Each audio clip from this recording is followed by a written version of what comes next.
Hello everybody and welcome back. Thanks for tuning in again. So today I'm gonna blitz through what I think is a pretty fun topic. We might not have travel in our minds right now thanks to the pandemic. However, North Korea will open sometime in the future as a travel destination. But North Korea is not like any country that you'll have ever been to. And I think there's some things that you should probably know before you go there. I'm gonna concentrate on the more personal side of things. So these are not things, for example, what you're allowed to do, what you're not allowed to do, stuff like that. I've covered that in other videos. But these are more kind of personal points and things that if you know it before you go, then I think it will enhance your experience. So sit back, relax, and enjoy the next few minutes of me blabbering onto you guys about some top things that you need to know before you go to North Korea that will help you get the best out of your experience and your trip to North Korea. And the reason why I wanted to put all of this together into one kind of video is because North Korea is not like travel to any other country and there's very little information on it. And that's mainly due to the fact that not many people have been in relation to other countries such as Indonesia or I don't know, Spain or something like that. There's lots of information on it. But I wanted to put these tips together from someone who's been there nearly 30 odd times and help you guys get the most of your experience. And also because the main bulk of information actually that you'll find on the internet has been written by bloggers, basically. So people who travel the world and maybe they've been to North Korea once and they want to write about their experience. That's absolutely fine. But I wanted to give like a more in-depth view on it from someone who's been there a few times. I'm gonna blitz through these super quickly because we've got a lot to cover. So the first thing that I want to say is it's not actually all fake, okay? Believe me or not, and you can for sure make your own opinion when you go there, but if you go in there with an open mind, instead of going there thinking, oh, it's all fake, you could go in there thinking that it's not all fake and then have it prove you wrong if you want. So then you come out thinking that it was all fake. Either way, but I think it's good to go in there with an open mind, and it will also help you deal with the kind of shock I think that a lot of people get when most people do kind of get the feeling, oh, okay, it's not actually fake, you know? And I think for most people that probably starts when we're in China and we're about to head into North Korea and people see North Koreans for the first time and it's all like, whoa, North Koreans. But they realize, you know, like, oh, okay, like people are outside the country, they're traveling into the country, and they get that whole like human vibe. Okay, so, you know, oh, these are like humans, real people, and they're going about their daily lives. You know, I mean, for people who think that it's all fake and all actors, it's a pretty impressive feat to put them in China just to be in the airport or be on the train for the purposes of the tourists. So the second thing is military parades. If there's one thing that we've heard about North Korea, it's nuclear weapons, it's military parades, it's crazy government, stuff like that. Actually, when you go there, don't expect to see a military parade. Military parades don't happen so often at all. In fact, I've seen one in the 30 odd times that I've been there. They happen only on super special occasions. So for example, the 75th anniversary of something, the 70th anniversary of something. They do not happen that regularly. And even when they do happen, it's incredibly hard for foreigners to see them and watch them. I mean, it's possible, but it's quite difficult to get there as a foreigner, and when you see it as a foreigner, you also don't see it in Kim Il-sung Square, which is the square where you see it on the news and where you see Kim Jong-un looking down into the crowd and into the parade. That's not where you see it from either. You watch it from the sidelines of a road outside of this square area. So don't go to North Korea expecting to see a military parade. Most people, when they first meet a North Korean, including the tour guides, they'll be a little bit nervous. And a lot of them ask me, you know, how should I talk to them? What should I talk about? Is there any topics that I shouldn't talk about and stuff? And of course, there's topics that you want to stay away from. So you want to generally stay away from the leadership, prison camps, stuff like that. It's just like not nice topics to talk about. And the leadership, you want to be very sensitive about that. So there are certain topics not to talk about. But otherwise, my biggest tip is to just treat them like normal people, like normal humans. So when you first meet someone, you might introduce yourself, tell them about where you come from, your family. They'll be super interested in you. And you can ask the same questions too. You know, you can ask where they went to university, how long they've been doing the job, about their family, stuff like that. Yeah, so my main recommendation would just be to treat them like normal people, and they're incredibly understanding people, the guides especially. They know that you're coming into their culture, and they know that you might not have, you know, if you say something accidentally that might upset them, then they'll let you know very politely to not say something like that again, or they'll be very polite about it, so you don't have to worry so much. A question that I get asked a lot before people come on tour with me is, what happens if a missile is launched whilst I'm in North Korea? It's something that a lot of people are worried about, safety concerns, stuff like that. If a missile is launched in North Korea, when you are in North Korea, then it's generally no problem and absolutely nothing to worry about. They have missile tests a lot of the time, and I've been in North Korea twice when there have been missile tests, and to be honest, you probably won't hear anything about it because you don't have access to the news. However, in some of the international hotels, they do have Al Jazeera or BBC on the TV, so you might end up seeing it on the news and realize, oh, okay, that missile launch was today. The guides probably won't say anything to you, just because they don't want to worry you, but if you find out about it, then feel free to mention it to one of them. What you'll probably get from them is a very proud kind of answer, like, oh wow, yes, you know, look what we've achieved again. But otherwise, it's no problem. Pictures and mobile phone. Can you take pictures? Can you take your mobile phone? That's a big yes on the pictures and a big yes on the mobile phone. There's only some rules that you have to consider when taking pictures, which I've done another video on. And in terms of taking your mobile phone, again, absolutely no problem, but you should probably check it for some sensitive content. There's some kind of things, there's books and material that you're not allowed to bring into North Korea, so we ask everyone to check their phones and make sure that none of this content is on there. I've also done a video on what you are not and what you're allowed to bring into North Korea, so please feel free to watch that if you want to know more. What if I do something or say something bad? So this is a sensitive question for many reasons, but I'm going to answer it as objectively as possible.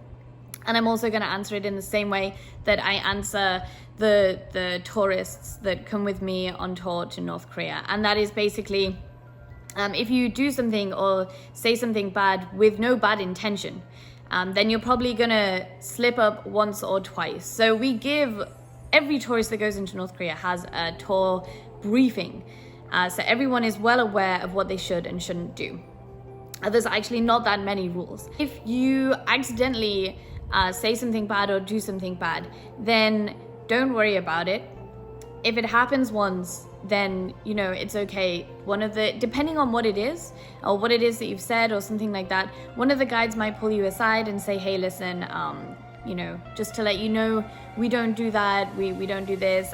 For example, I remember once, the North Koreans wear a pin, right? And it's disrespectful to point at the pin.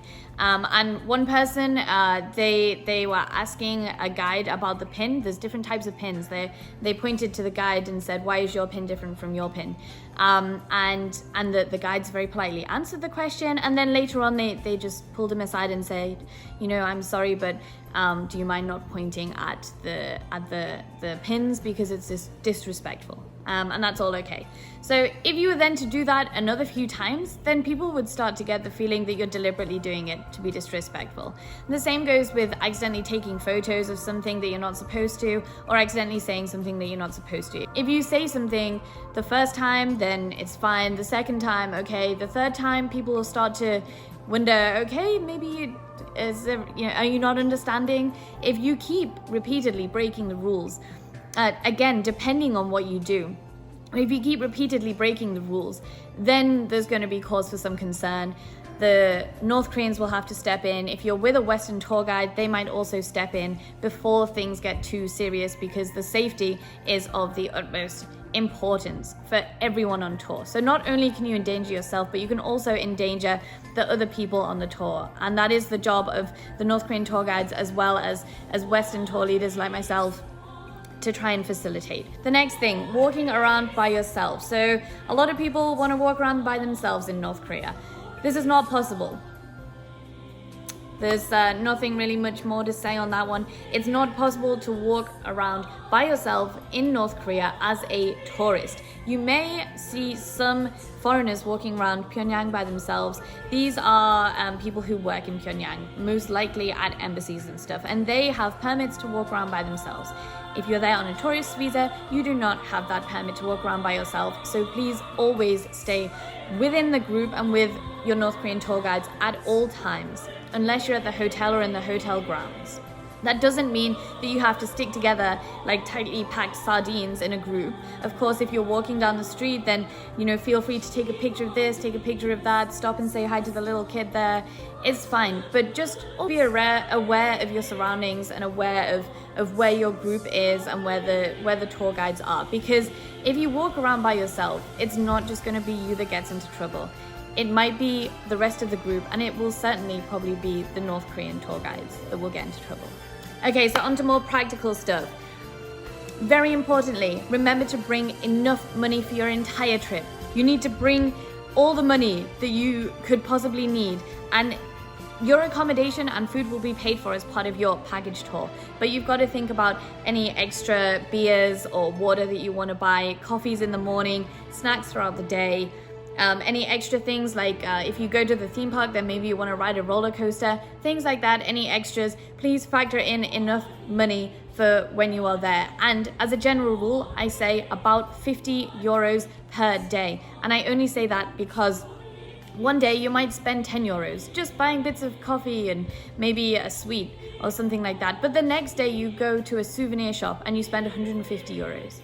Okay, so as a general rule, I say 50 euros per day, and hopefully you'll still come back with some money, but it depends what kind of money you want to spend there as well. The next practical tip, check your phone and other electronic devices. I spoke a little bit about this when I talked about bringing your mobile phone into the country. There are certain things that you can't bring into the country, and so it is absolutely essential that you check your phones and any other electrical devices such as a laptop when you're going into the country. In fact, I would say leave your laptop behind because you don't need it. Trust me, you won't have time and you won't have the internet capabilities to answer any emails or surf Facebook or YouTube or whatever like that. The next tip on packing. So depending on what time of the year you're going to North Korea, the climate will change a lot. If you're going in winter, it will be very cold, gets to -10, -20. If you're going in the summer, it gets to 30, higher than 30. So you need to pack correctly. However, depending on how long you're staying in Korea, you might be moving around a lot. You might be going to the countryside, you might be going to different cities and stuff like that. I would very much recommend to pack lightly or as lightly as possible, because every time you move to a new location, you will have to check out of the hotel and bring everything with you. And more often than not, if you move to different places in the countryside or different cities, then you're probably only going to be staying one night in each hotel. You may stay a few more nights in Pyongyang in the same hotel, but if you're staying on a longer tour, then you don't want to be moving luggage, so much luggage in and out every single day. Next topic, one of my favorite topics, food. Okay, so who is a fussy eater? If you're a fussy eater with a dietary requirement, for example, I'm vegan. I'm vegan with a nut allergy, actually, just to make it worse. But if you have any allergies, if you have any dietary requirements, or if you're generally a fussy eater, or if you're used to eating lots of fruit in the day or lots of a certain thing in the day, I would definitely recommend to bring it with you. It's not very easy to get fruit in North Korea, and if it is, then it can be quite expensive. There's not going to be a lot of opportunity to stop and get a sandwich or something like that. There will be 3 meals a day, and they will be very full meals, very full-on meals with lots of variety, but Korean food is not for everyone. So if you're a little bit of a fussy eater, then I would definitely recommend to bring some extra things with you. But otherwise, don't worry, there's definitely going to be enough food there for you. Generally, all of the food is Korean food, typical Korean food. Think lots of kimchi, lots of rice, bibimbap, noodles, all of the good stuff. The next thing that I want to mention is you have to be prepared for the fact that it is action-packed. Going to North Korea is not a holiday on the beach, although you can go to the beach there and relax a little bit. It's not a holiday that you will come out of feeling refreshed. It is action-packed, it's full on. You will be getting up in the morning at 7 or 8 every morning, maybe even earlier. You will be going to bed at 9 or 10 at night at the earliest, because you probably get back to the hotel at the earliest about 7 or 8 p.m. And you get a lot for your money. So during the day, you will leave the hotel in the morning and you won't get back to the hotel at night. You will be doing, of course, this depends on the tour company, but generally you will be doing everything during the day, you know, going here, there, and everywhere. You'll be packed with information in your mind. Your legs will hurt from walking. If it's sunny and hot, then you'll be sweaty and sticky. If it's cold, then your muscles will hurt from shaking all the time, being outside and walking. So just be prepared that it will be full on. Okay, so this is one of the things that I say about North Korea. I don't know, I've probably said it in a video before, and I say it to pretty much every tourist. I think it's something good to remember to get you prepared, but you should be prepared to be underwhelmed. And I say underwhelmed in a good way. In fact, the phrase that I use is, North Korea is pleasantly underwhelming. And by that, I mean, it's really not as crazy as you think in the media. And this kind of triggers a lot of people, it asks a lot of people like, oh, this is not what I expected. But in a way, it's a good thing. It's like, oh, okay, everything's actually pretty normal. Everything's, you know, not as, there's no military parades going on. There's no rockets being launched. You know, there's no people doing goose step. Life goes on normally in the country. And of course, media doesn't report on that because no one wants to hear about the normal life in North Korea. But when you're there, it will probably be pretty normal. And so you should be prepared to be kind of underwhelmed pleasantly from that. That kind of leads me to my next point. Expect the unexpected. North Korea will be nothing like you expect. No matter what kind of preconceptions you might have about North Korea, it's probably going to be a lot different in reality. So you should be prepared to expect the unexpected, and also because things change in North Korea a lot. So I don't just mean from, you know, your preconceptions of North Korea, but I also mean if you're, I mean, this makes my job so hard. If your itinerary says that at 12 o'clock you're gonna eat in this restaurant, then that probably won't happen because everything changes in North Korea. That doesn't mean to say that if something's written on your itinerary, you won't do it. It's just the order changes a lot. Everything changes. It makes our lives very difficult, but keeps us on our toes. And the final bit of information that I want to part onto you guys is that you'll leave with more questions unanswered than answered. And that's not because you'll have a lot of unanswered questions when you go there, and no one's going to answer them for you, but it's because the more questions you ask and the more questions that you have answered, I promise you that will lead into you having more questions.